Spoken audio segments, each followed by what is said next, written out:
Amidst the distant rumble of thunder and the relentless pelting of rain, Emily drove her old sedan up the winding path that led to the Thompson residence.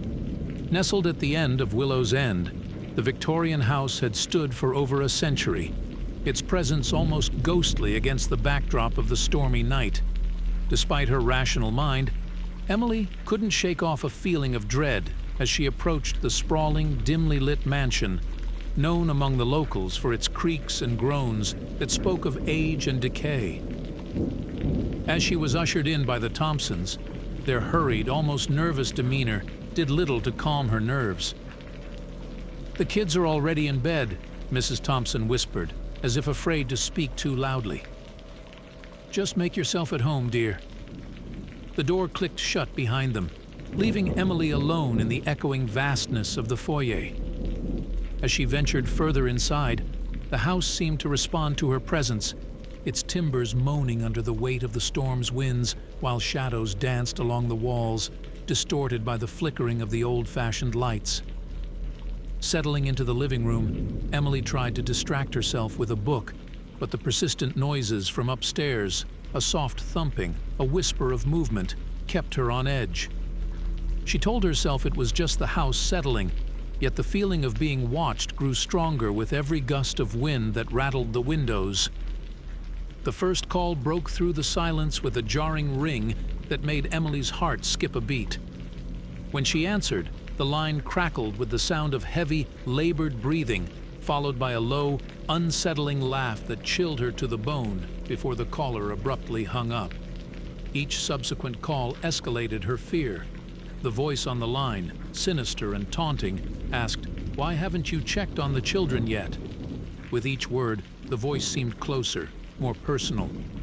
Frantically, Emily dialed the police, her voice quivering as she spoke. "Please, you have to help me," she pleaded. The dispatcher's reassurance did little to calm her as they promised to trace the next call.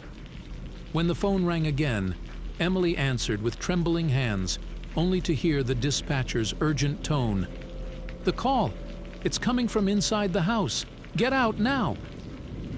Dropping the phone, she ran upstairs, her breaths short and sharp in her throat. As she reached the top, a shadow flickered across the hallway, too large and too real to be just another play of light and darkness. Heart pounding, Emily pushed open the door to the children's room.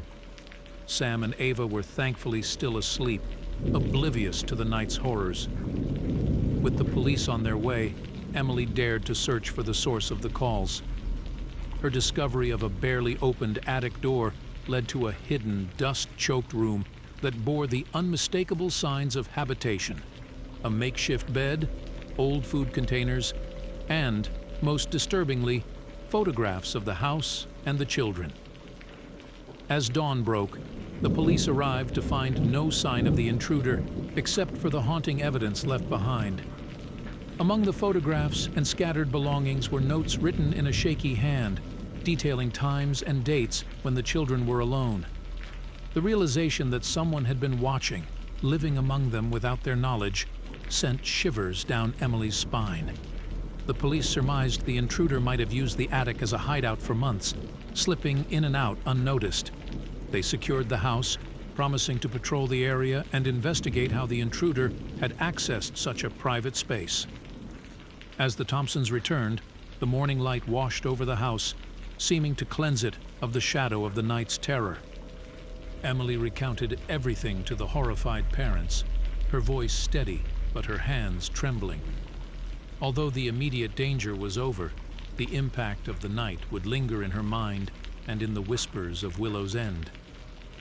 As she drove away from the Thompson residence, the first rays of sun piercing through the departing storm clouds, Emily knew she would never forget the night the calls came from inside the house.